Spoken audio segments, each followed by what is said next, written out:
Hi, I just thought I might do another locomotive review. So this time we're reviewing the Auscision 45 class, diesel electric. As you see, the box artwork is beautiful as always. Well done, Auscision.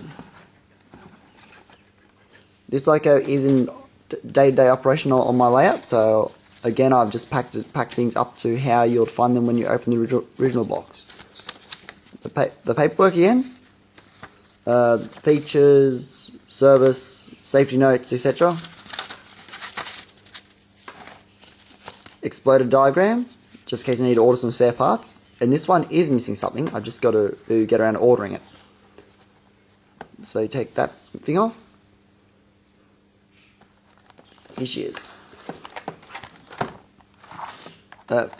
New South Wales 4509 in Indian red, which is very applicable for my era. These do come in candy, the candy, red terror, and freight rail blue. You slide the protector off. You open it up, and this one is DCC fitted, so it will be operating later on during the video. This you've got to be so careful because you've got lots of little handles along the outside of the hood. And if you break them off, they're actually pain to refit. You get replacements in the box, still actually pain to replace.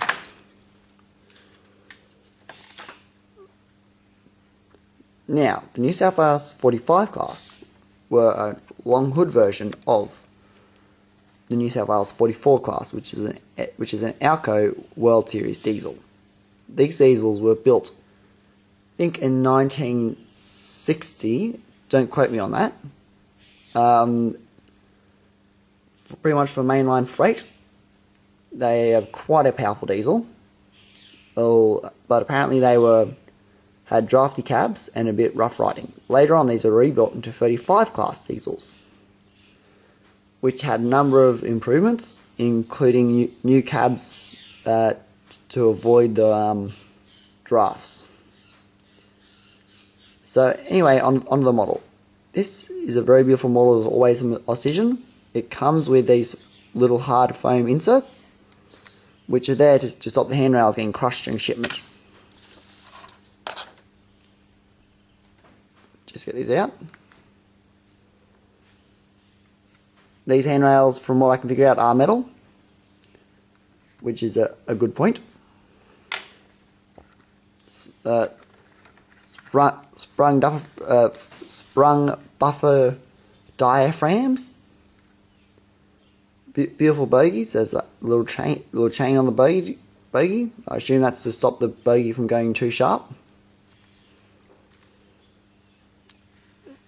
Real grills. Again, you can see the fan. The fan does not spin. It's not here or there.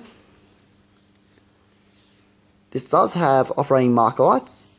So when you're operating, these lights will either go red or they will go yellow. MU hoses, I assume.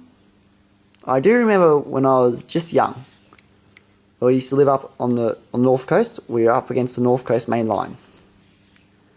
I used to remember seeing these with 44 class diesels and other Alcos pulling long rakes of container trains.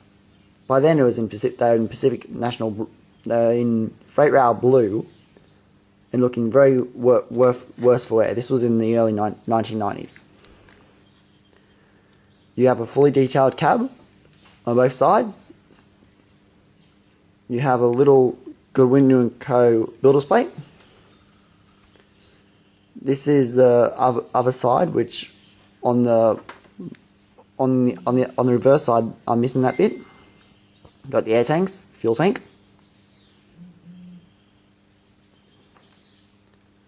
Operating headlights and marker boards. KD compatible coupler, very important. Very useful.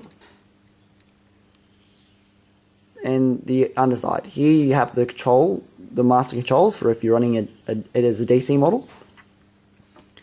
In second or third loco and a consist, you will not have the headlight operational.